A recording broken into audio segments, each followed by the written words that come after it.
El marxismo, generado en el siglo XIX, es la teoría de las contradicciones, el implacable papel que le otorgan a las condiciones materiales y la aceptación que se da desde lo humano, es decir, en relación a la sociedad, la hacen una de las teorías más destacables.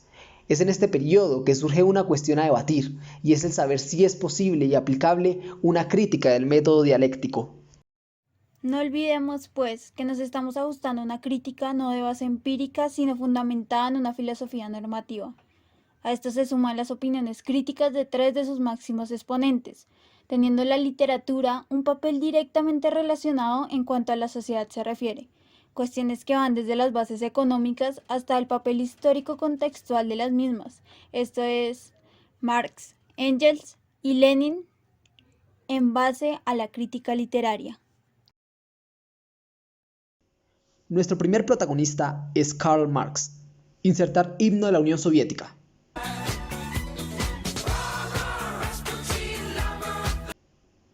Dije Unión Soviética.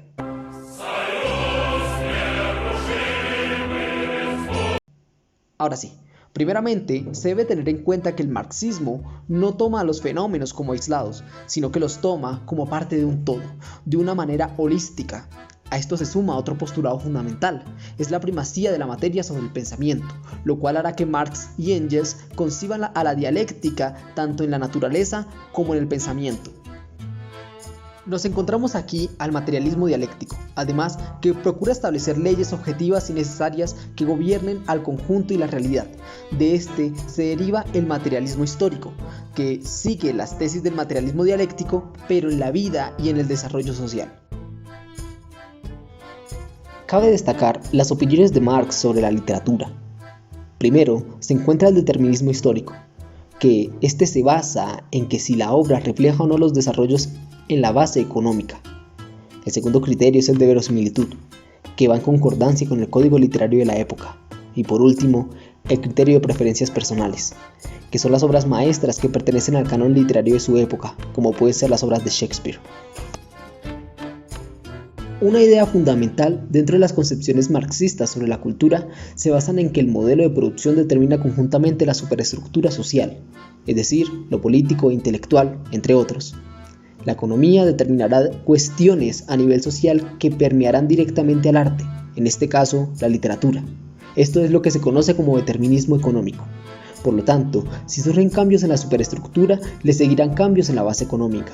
Conforme a esto, Marx pone en juego un aspecto fundamental, y se trata de que la relación de producción artística y material puede estar desequilibrada. Es decir, no necesariamente una sociedad con bases económicas avanzadas tenga un desarrollo artístico grande, sino que se demostró que a grandes monumentos artísticos no correspondía un alto desarrollo en la base material, poniendo así ejemplo a los griegos y la nostalgia histórica que estos generan en la raza humana. Continuamos con Engels, un filósofo, politólogo, sociólogo, historiador, periodista, revolucionario y teórico comunista y socialista alemán, amigo y colaborador de Marx. Comenzó el estudio de las ciencias naturales para argumentar que lo dialéctico, desde un enfoque en la naturaleza, poseía las mismas leyes dialécticas que operan en los sucesos de la historia. Quería demostrar que el principio dialéctico se daba tanto en la naturaleza como en la sociedad. Aplicó junto a Marx su determinismo económico en la crítica que le realizaron a la obra Franz von Sickingen en 1859, obra de Ferdinand Lassalle, enfocada en un caballero rebelde en la guerra de los campesinos en Alemania. Sin embargo, aunque intentaron realizar esa crítica de la manera más amable, terminó siendo muy severa, sobre todo porque se dice, contemplan algunos personajes de una manera muy superficial para el papel que les otorgan la historia, o por el contrario, le faltó incluir personajes que son fundamentales en el movimiento de la rebelión. Es por esto que el autor, no muy contento, le respondió y acusó el 27 de mayo de 1859 de defender una visión determinista de la historia alemana que destruye la posibilidad de acciones y decisiones individuales. Es por esto también que él pone en tela de juicio el poder que posee el poeta de idealizar su material, subrayando la ficcionalidad que puede poseer la literatura.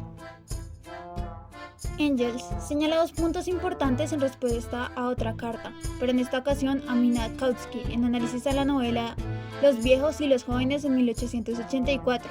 En primer lugar, señala la relación de literatura y compromiso político que debe tener la obra. Y en segundo lugar, el otorgarle a los personajes que sean pertenecientes de novelas el ser individuos únicos y que reflejen lo que sucede políticamente hablando. Por último, para Engels, el realismo significa fidelidad a la verdad histórica. Plantea así un realismo crítico, donde se manifiesta una posible discrepancia entre las opiniones políticas del escritor y el significado de su obra.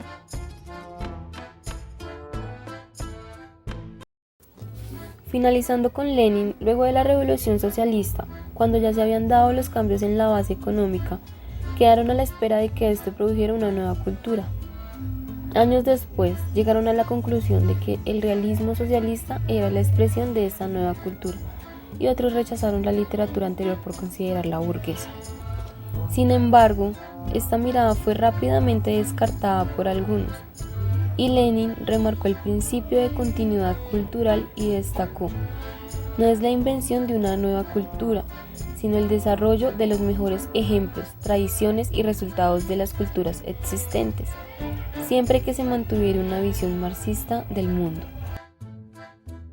En estas instancias, las posiciones disímiles fluctuaban entre los que consideraban que la mejor literatura era lo que recreaba una cultura proletaria, lo demás era censurado estrictamente, y otros que animaban a los escritores a contar la verdad, aunque contradijera las expectativas del partido.